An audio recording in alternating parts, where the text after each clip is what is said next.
सगाई हो या विवाह हो, नौकरी लगी हो या फिर आपका चुनाव परिणाम आ गया हो जिसमें आपने विजयश्री का वर्ण किया हो, सभी में मोदक खिलाए जाते हैं, खाए जाते हैं।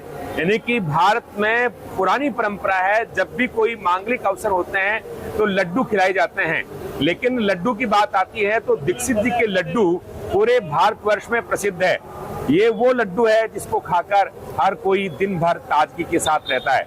दीक्षित जी बताइएगा कि ये लड्डू बनाने की जो परंपरा है आपके यहाँ से कब से चली आ रही है? ये 3-4 पीढ़ियों से चल रही है। 3-4 पीढ़ियों से जी।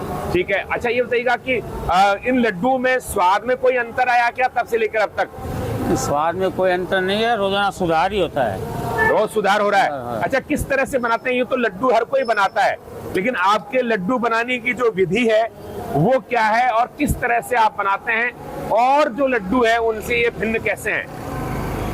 अच्छी क्वालिटी का सामान खरीदते हैं। चीनी है, घी है, बेसन है, शुद्ध रूप से खरीदते हैं, कोई मिलावट नहीं होती है उसमें। तीसरी पीढ़ी से आप बना रहे हैं? चौथी पीढ़ी होगी। चौथी पीढ़ी में बना रहे हैं जी। सबसे पहले शुरुआत किसने की थी? मेरे पिताजी के दादाजी ने की है। अच्छा, उन्होंने शुरुआत की थी। हाँ। लगभग कितने साल पुरानी दुकान है ये? ये 125 साल के लगभग हो गए। 125 साल बाद। अच्छा, आपके बाद आपके बच्चे भी यहाँ बैठते हैं? बिल्कुल बैठते हैं। बिल्कुल। अच्छा ये बताइएगा कि आपके लड्डू है वो कहाँ कहाँ जाते हैं? ये देखिए लड्डू बनाने वाले यहाँ पर आप देख रहे हैं, इनके चेहरे पर भी उसी तरह से मिठास है देखने को मिल रही है। अच्छा आप ये बताइएगा कि आपके लड्डू कहाँ कहाँ तक जाते हैं? विशेष कर तो ये सालासर वाला जी महाराज के, खाटू श्याम बाबा के, जीवन माता जी के प्रसाद चलता रहता है।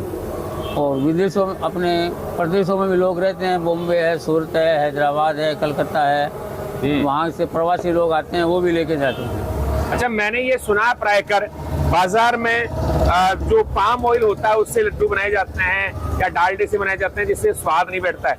आप क्या डालते हैं इन लड्डू में? आपने सुना होगा, मैंने तो कभी नाम भी नहीं देखा है कि क्या पाम ऑयल होता है, क्या डालडा होता है। आप क्या किस तरह से बनाते हैं, क्या काम में लेते हैं? शुद्ध देसी घी का काम करते हैं। शुद्ध देशी घी का काम लेते हैं। डेयरी का घी होता है, महान है, कृष्णा है, अमूल है। सुबह आप कब से बनाना शुरू हो जाता है यहाँ पर लड्डू बनाना? ये 7 बजे बनने शुरू हो जाते हैं। 7 बजे। और कब तक बनता है? वो ग्राहक पर निर्भर करता है। मंगलवार, शनिवार, अमावस, पूर्णिमा वगैरह होती है तब ज्यादा बनते हैं, 2-3 बजे तक बन जाते हैं। वैसे 11-12 बजे तक बन जाते हैं। दिन भर कितने लड्डू आप बना देते हैं, कितने किलो? कोई निश्चित नहीं है। 1 क्विंटल, 2 क्विंटल? नहीं, कोई निश्चित नहीं है। कभी 10 किलो भी बन जाते हैं, कभी 20 भी बन जाते हैं। ऐसा तो नहीं है कि आपको इनकम टैक्स का डर लग रहा हो? नहीं, इनकम टैक्स वाली बात है ही नहीं, इतना तो कमाते ही नहीं है कि इनकम टैक्स वगैरह लगे। अच्छा तो अच्छा आपका शुभ नाम? पवन कुमार दीक्षित। ठीक है। और आपके जो बेटे हैं वो भी इस काम में हाथ बटा रहे हैं? वो भी अब हाथ बटा रहे हैं। आप हैं? बिल्कुल। अच्छा तो ये यहाँ पर देखिएगा। और ये क्या बना रहे हैं इस वक्त आप? ये बूंदी के लड्डू बन रहे हैं। बूंदी के लड्डू। अच्छा लड्डू और बूंदी के लड्डू में क्या अंतर है? नहीं कोई फर्क नहीं पड़ता। बूंदी पहले बूंदी बनाई जाती है, पहले बूंदी बनती है। फिर लड्डू ये देखिए बनते ये बूंदी वाली ये वाला प्रोसेस है। इसमें क्या डालते हैं? बेसन में है, सिर्फ बेसन।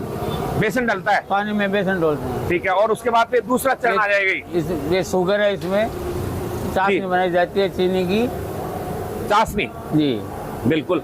और अगर आपने दीक्षित जी के लड्डू नहीं खाए तो समझो आपने कुछ नहीं खाया। तो अगर आप सीकर में हैं और आप इसको पकड़िएगा, अगर आप सीकर में हैं और अगर आपने दीक्षित जी के लड्डू नहीं खाए तो समझो आपने कुछ नहीं खाया। और ये लड्डू में खाकर के ताजगी के साथ लड्डू खाकर आपको बताता हूं कैसा है। आहा, बड़ा स्वाद आ रहा है और एकदम सॉफ्ट है, ऐसा लगता है